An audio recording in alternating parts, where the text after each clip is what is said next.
मेरठ में उपचार के दौरान हुई महिला की मौत, परिवार वालों में भारी आक्रोश। दरअसल आपको बता दें कि मेरठ शहर में तमाम अवैध हॉस्पिटलों में लोगों की जान के साथ खिलवाड़ किया जा रहा है, जहां जनप्रतिनिधि और तमाम संबंधित अधिकारियों से शिकायत करने के बाद भी ये हॉस्पिटलों पर लगाम कसने का नाम नहीं ले रहा है। ताजा मामला मेरठ शहर के आरटी रोड स्थित हयात हॉस्पिटल का है, जहां आजाद मंसूरी की बहन हॉस्पिटल में भर्ती थी और इलाज के दौरान डॉक्टर की लापरवाही के चलते उनकी मृत्यु हो गई। मृतक साहिबा के परिवार वालों ने डॉक्टरों पर लापरवाही का आरोप लगाते हुए उत्तर प्रदेश के मुख्यमंत्री और मेरठ के एसएसपी डीएम कमिश्नर से इसकी शिकायत की है, जिसके बाद मेरठ सीएमओ को इस मामले की जांच कर कार्रवाई करने के अधिकारियों ने दिशा निर्देश जारी किए हैं। वहीं मेरठ सीएमओ ने एक टीम गठित करते हुए जांच कर कार्रवाई करने के दिशा निर्देश जारी कर दिए हैं। वहीं आज मेरठ पहुंचे पसमानदा मुस्लिम समाज संस्था के राष्ट्रीय अध्यक्ष व प्रदेश सरकार के पूर्व मंत्री अनीस मंसूरी पहुंचे और परिवार वालों से मुलाकात कर अधिकारियों से तत्काल हॉस्पिटल के खिलाफ कार्रवाई करने की मांग की है। क्या कुछ कहना है पूर्व मंत्री अनीस मंसूरी का, जरा आप भी सुनिए।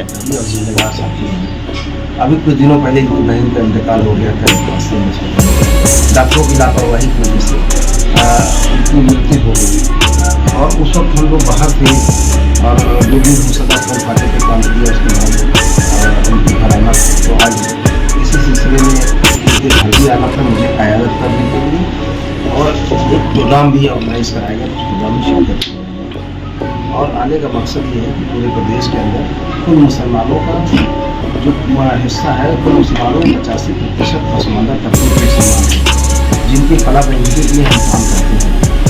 और उन मुसलमानों को एक प्लेटफॉर्म पर ला करके पसमानदा तबके के मुसलमानों के हक और अधिकार की लड़ाई लड़ रहे हैं। पिछले 16 वर्षों से हम इस काम में निरंतर प्रयास कर रहे हैं और कहीं हद तक हम इसमें कामयाब हुए। और यही वजह थी कि देश के प्रधानमंत्री नरेंद्र मोदी जी ने पसमानदा मुस्लिम समाज के बारे में समझा, और अभी 1-1.25 साल पहले उन्होंने हैदराबाद के अपने कार्यकारिणी बैठक में पसमानदा मुस्लिम समाज के मसले पर चिंता जताने का काम किया। लेकिन अफसोस की बात है कि वो पिछले 14 महीने से केवल हरियाली आंसू बहा रहे हैं, चिंता जता रहे हैं, लेकिन कोई कार्ययोजना बना के पसमानदा के लिए कोई लाभ पहुँचाए काम नहीं कर रहे। इसलिए पसमानदा मुस्लिम समाज उनकी सब बातों में आने वाला है और हम लोग संगठित होकर के जो हमारा समाज है वो संगठित होकर के माननीय अखिलेश यादव के साथ में खड़ा है और इंडिया गठबंधन के साथ हम राष्ट्रीय स्तर पर इंडिया गठबंधन के तो देने का काम करेंगे। उत्पीड़न की बात की जाए तो इस प्रकार में कितना उत्पीड़न है समुदाय के लोगों का? देखिए, भारतीय जनता पार्टी जब से सरकार बनी है, केवल एक ही धर्म के लोगों को टारगेट किया जाता है। हमारे मदरसों के लोगों को परेशान किया गया, हमारी मान्यताएं रद्द की गई, हमारे लोगों को फर्जी मुकदमे में फंसाया गया, हमारे जो अब्दुल कलाम आज़ाद फाउंडेशन के तहत जो हमको स्कॉलरशिप मिलती थी हमसे वो भी छीन लिया गया। और आर्टिकल 341 के तहत हमें जो दलित मुसलमानों को बराबर आरक्षण लाभ मिलता था, सुप्रीम कोर्ट में केंद्र सरकार को जवाब दाखिल करना था। केंद्र सरकार ने हम मुसलमानों के खिलाफ पसमानदा लोगों के खिलाफ उसमें रिपोर्ट दायर किया अपना, और उसमें पूरे पसमानदा मुसलमानों के लिए बहुत बड़ा नुकसान किया।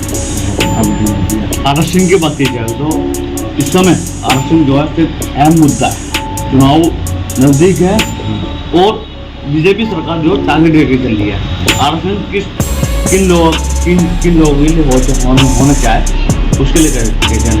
देखिए, जो आरक्षण जो लोग समाज में पिछड़े हैं, आर्थिक रूप से पिछड़े हैं, शैक्षिक रूप से पिछड़े हैं, रिजर्वेशन उनके पिछड़ेपन के आधार पर मिलता है।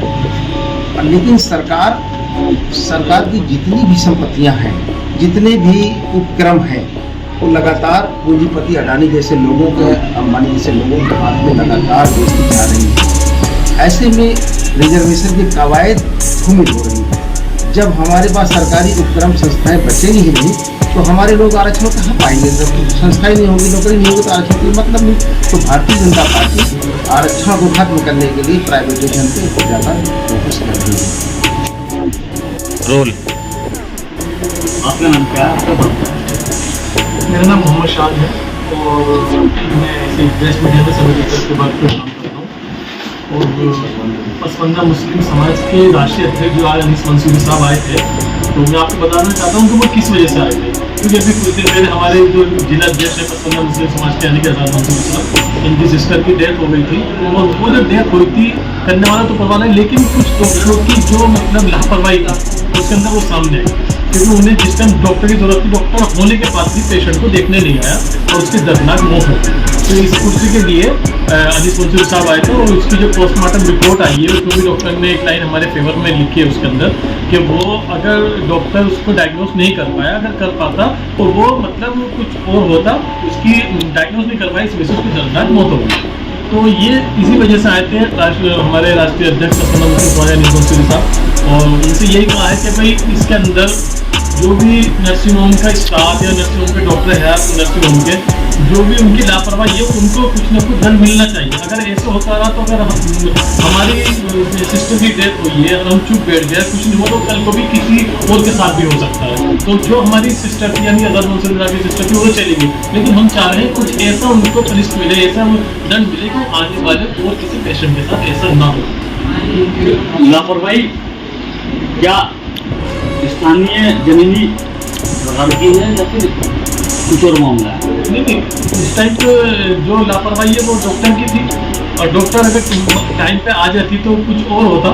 तो वो डॉक्टर मतलब नर्सिंग होम के अंदर होने के बाद भी बहुत टाइम से बुलाया आज़ाद मंसूरी साहब ने, आज़ाद मंसूरी साहब के परिजनों ने जो भी थे कि भाई डॉक्टर साहब आके देखो तो एक बार